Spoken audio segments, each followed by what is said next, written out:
ഞാൻ നിന്നെ കെട്ടട്ടെ?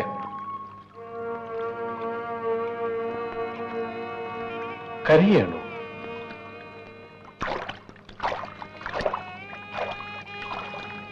എന്താ, എന്നെ കെട്ടാൻ ഇഷ്ടമല്ലേ? എന്റെ വീട്ടിനെ കുറിച്ച് അറിയാലോ. അറിയാം. അതെന്താ? പനിയിൽ നിന്നും വീണ് നടുവടഞ്ഞ അപ്പൻ,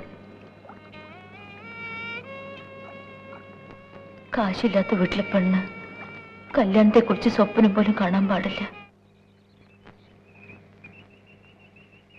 എന്താടാ നേശമണി? ജോലിക്ക് അപേക്ഷിക്കുക, അല്ലാതെന്താ?